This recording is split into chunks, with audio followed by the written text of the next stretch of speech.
이 영상을 끝까지 보시면 여러분 주변에 있는 평범해 보이는 사람들이 달리 보이기 시작할 것입니다. 어쩌면 여러분 자신이 혹은 여러분의 가족 중 누군가가 이미 그 0.1% 안에 들어있을지도 모릅니다. 인류가 수만 년에 걸쳐 조용히 진행해온 진화의 비밀, 오늘 그 일부를 함께 들여다보겠습니다. 1970년대, 우리가 새벽부터 논밭을 일구고 공장에서 밤을 지새우던 그 시절, 지구 반대편의 과학자들은 한 가지 이상한 사실을 조용히 들여다보고 있었습니다. 분명히 같은 인간인데 어떤 사람들은 달랐습니다. 밤새 잠을 자지 않아도 멀쩡했고 자동차에 치여도 뼈 하나 부러지지 않았으며 아무도 느끼지 못하는 미세한 독성을 혀끝으로 감지했습니다. 그리고 어떤 이들은 죽음 앞에서도 두려움을 느끼지 못했습니다. 처음에 과학자들은 이것을 우연이나 과장이라 여겼습니다. 그러나 수십 년의 연구 끝에 밝혀진 것은 충격적이었습니다. 이것은 우연이 아니었습니다. 이것은 유전자였습니다. 그리고 그 유전자를 가진 사람은 전 인류의 0.1%에 불과했습니다. 오늘 그 4가지 유전자의 비밀을 하나씩 열어보겠습니다. 4위. DC 유전자.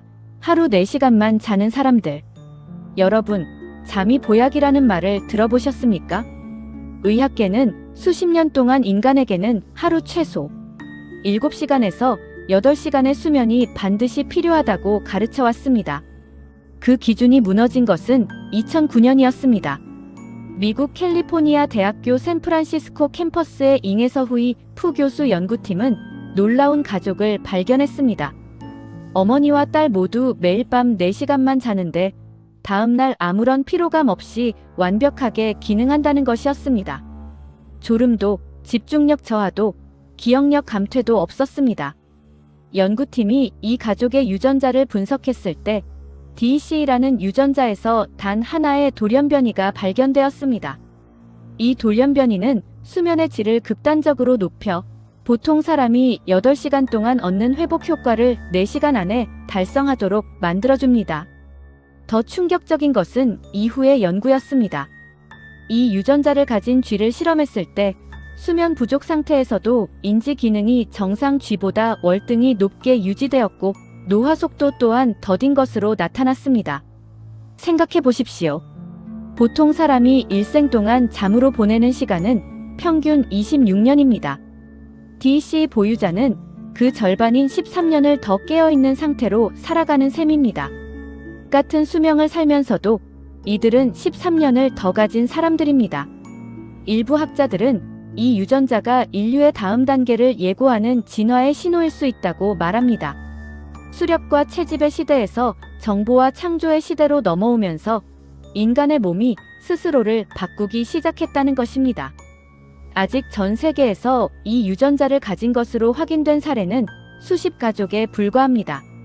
전 인류의 0.1%에도 한참 못 미치는 숫자입니다. 3위.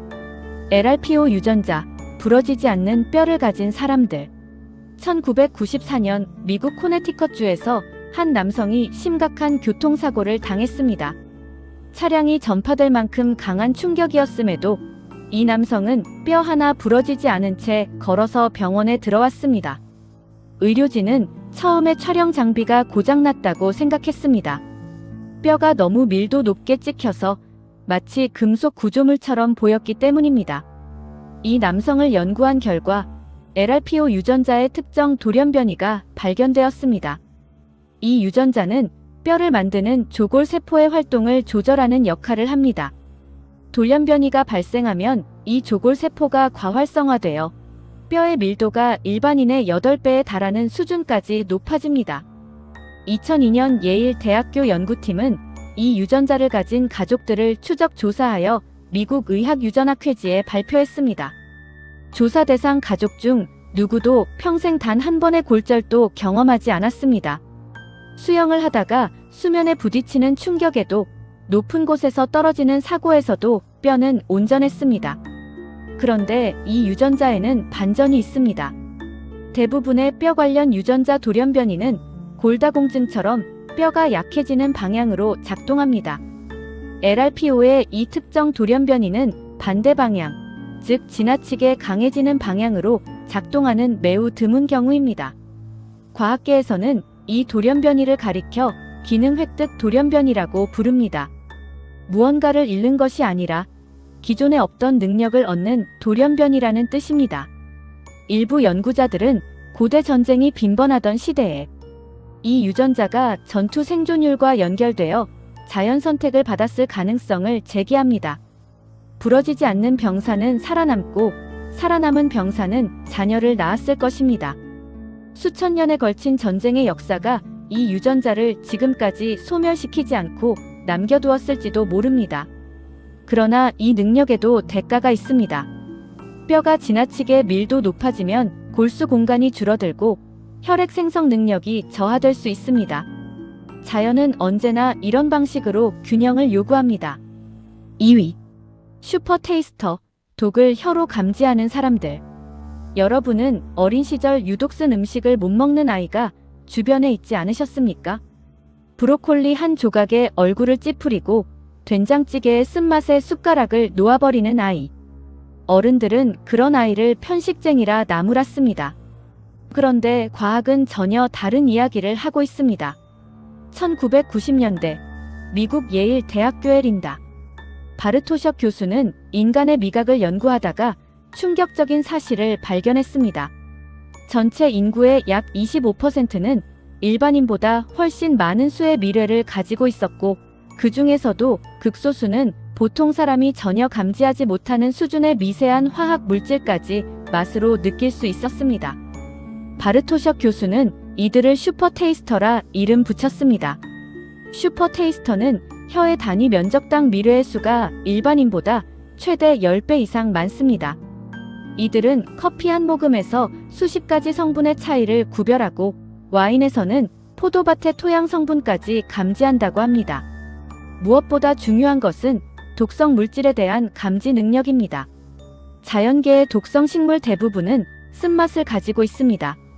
슈퍼 테이스터는 그 쓴맛을 일반인이 느끼기 훨씬 전 단계에서 감지합니다. 이 능력의 유전적 기반은 TAS2R38이라는 쓴맛 수용체 유전자와 연관이 있으며, 여기에 더해 미뢰의 밀도를 결정하는 복수의 유전자가 복합적으로 작용하는 것으로 알려져 있습니다. 진화론적 관점에서 이 능력은 매우 오래된 생존 도구입니다.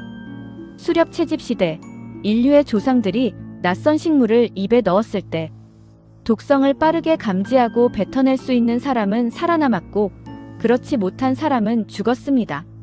슈퍼 테이스터는 그 오랜 생존 경쟁에서 살아남은 계보의 후손일 수 있습니다. 그러나 현대 사회에서 이 능력은 종종 지미됩니다.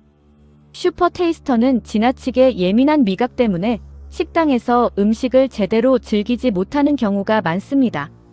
쓴맛, 매운맛, 지방맛 모두가 압도적으로 강하게 느껴지기 때문입니다. 수만 년 전에는 생사를 가르던 능력이 오늘날에는 음식 앞에서 고개를 젓게 만드는 불편함이 되어버린 것입니다. 1위. 공포와 고통을 느끼지 못하는 사람들. 아드레날린 돌연변이. 오늘 소개해드릴 마지막 유전자는 어쩌면 가장 경이롭고 동시에 가장 위험한 것입니다. 2006년 의학저널 네이처에 충격적인 사례 보고가 실렸습니다.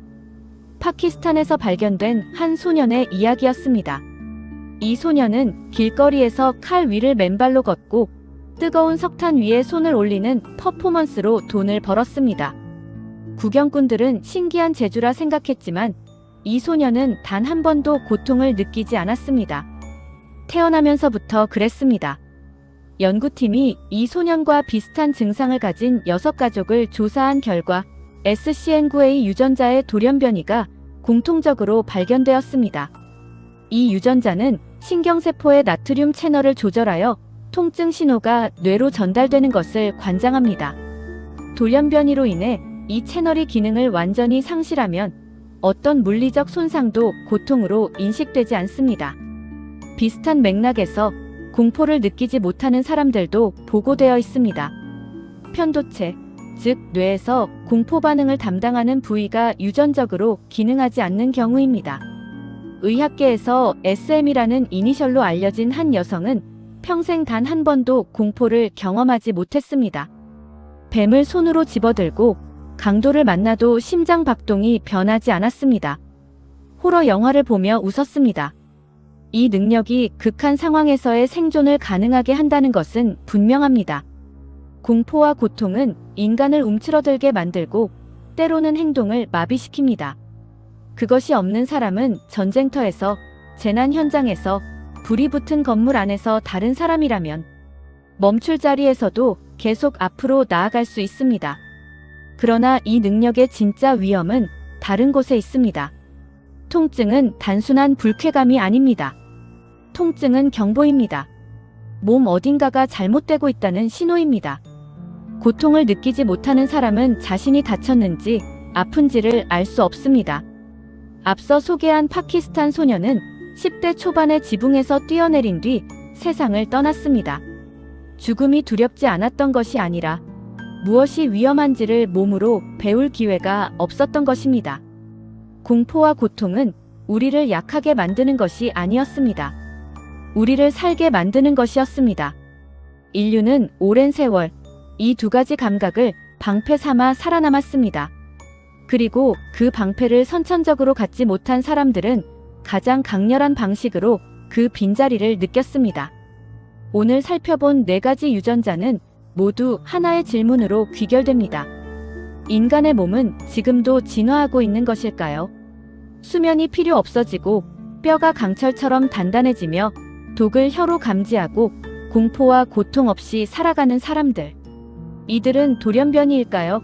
아니면 수만 년 후 모든 인류가 도달할 미래의 모습을 미리 보여주는 선구자들일까요? 과학은 아직 그 답을 내리지 못하고 있습니다.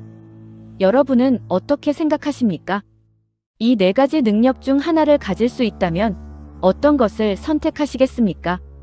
댓글로 남겨주시면 여러분의 이야기를 꼭 읽겠습니다.